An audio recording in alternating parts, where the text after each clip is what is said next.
Quinta da Análise, episódio de hoje, o preço do amanhã.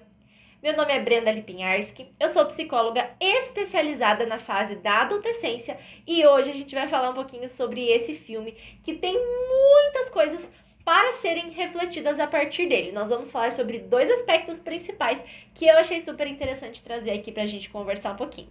Esse filme é de 2011, foi dirigido por Andrew Niccol, e se você ainda não assistiu, assista, porque ele é muito legal. Tem em várias plataformas de streaming, inclusive, se eu não me engano, no YouTube tem também. Esse filme ele acontece num mundo futurístico, onde a ciência já avançou tanto que ela consegue interromper os processos de envelhecimento do ser humano. E aos 25 anos, cada ser humano ganha um tempo de 1 ano. E o tempo, nesse filme, ele é utilizado como moeda. Exatamente, não existe dinheiro. Tudo é contado em tempo. Então, o tempo que você ganha aos 25 anos é o tempo que você tem para sobreviver. E com esse tempo, você vai comprar, pagar aluguel, comprar comida, enfim, fazer todas as coisas do seu dia a dia através do tempo. Eu quero fazer duas análises principais sobre esse filme. Uma é sobre uma perspectiva social, de como que a sociedade se organiza a partir disso, e a outra sobre uma perspectiva individual dos dois personagens principais. O primeiro aspecto que a gente vai observar é a questão social. A sociedade dentro da narrativa do filme se divide em 12 pedaços, numerados de 1 a 12. As pessoas que têm mais tempo ficam naquelas divisões com o número mais baixo, ali, número 1, número 2. E as pessoas que têm menos dinheiro ficam lá na divisão 12. É muito importante entender que essas divisões, elas são físicas.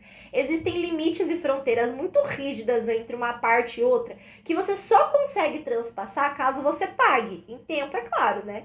O que inviabiliza ou torna quase impossível pessoas que estão lá no 12, por exemplo, consigam mudar de divisão, porque eles não têm o tempo necessário para transpor. O valor, inclusive, dessa transposição é bem alto em comparação às outras coisas da vida. Portanto, é quase impossível que pessoas que estão lá no 12 consigam mudar de posição. Já as pessoas que estão lá no 1 conseguem se movimentar livremente dentro de todas as divisões, porque afinal de contas eles têm bastante tempo para dar e para pagar essas taxas.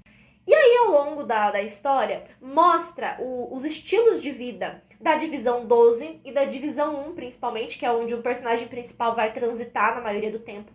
No 12, né, na divisão 12, a grande maioria das pessoas que está lá está literalmente trabalhando para comer. Eles têm toda uma dinâmica ali que eles têm pouquíssimo dinheiro de sobra, eles ganham muito pouco pelo trabalho que fazem e quase todos os dias aumenta o valor do aluguel, o valor da alimentação, o valor de todas as questões que são necessárias para a vida. Então a vida no 12, ela é extremamente difícil, extremamente dolorosa e muito se mostra da questão da violência desse distrito 12 que acaba se desenvolvendo justamente por conta dessa precariedade de vida.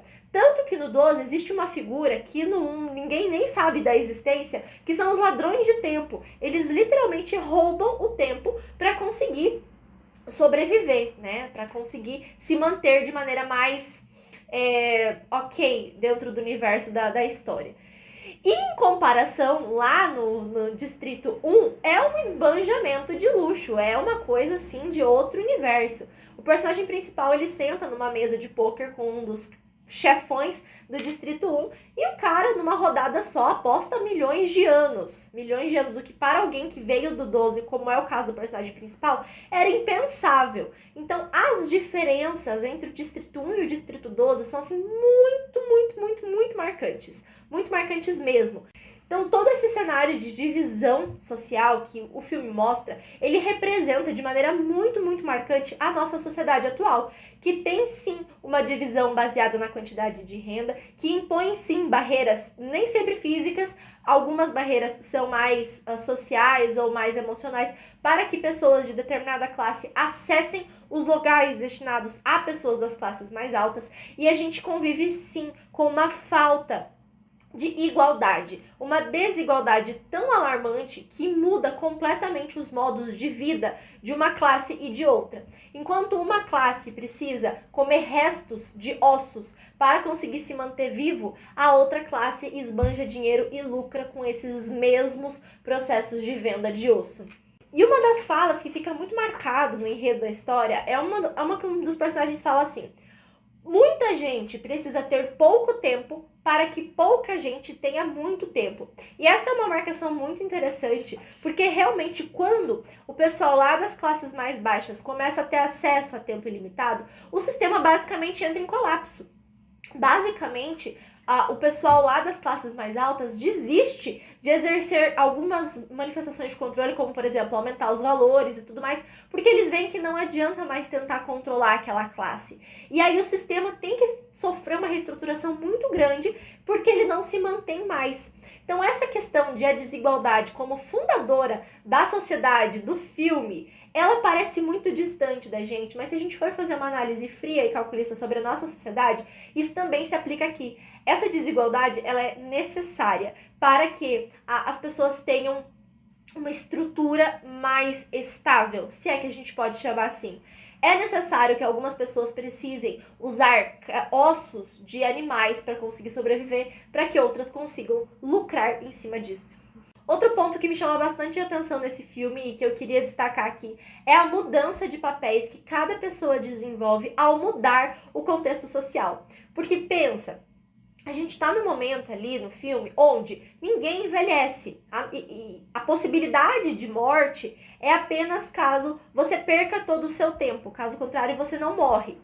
E aí as pessoas precisam se adaptar aos papéis que elas desenvolvem na sociedade. Por exemplo, aparece lá em determinado momento um dos homens que está lá nas classes mais altas, ele é o chefão de tudo, e ele mostra a filha, a mãe e a avó. E as três têm uma aparência assim muito parecida, porque elas têm basicamente a aparência da mesma idade. E isso faz com que algumas relações se alterem e faz com que as pessoas passem a assumir novos papéis dentro das possibilidades que são dadas.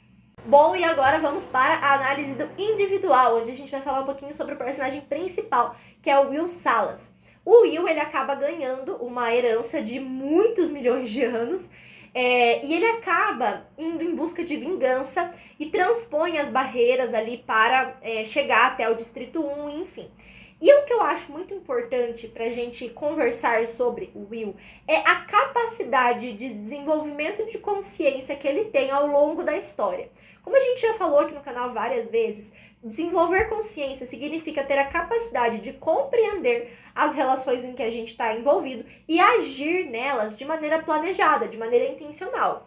Quando o Will está lá no Distrito 12, morrendo de fome, tendo que lutar para tudo, o máximo que ele consegue enxergar é o que está na frente dele. A capacidade de consciência dele é muito limitada. Até porque ele precisa gastar toda a energia que ele tem tentando lidar com as condições reais da vida dele, né? Com as condições imediatas. Então ele não consegue ter um processo ali de analisar a estrutura, de tentar fazer alguma coisa para mudar ela, porque ele está literalmente inserido num contexto social que tira dele essa possibilidade.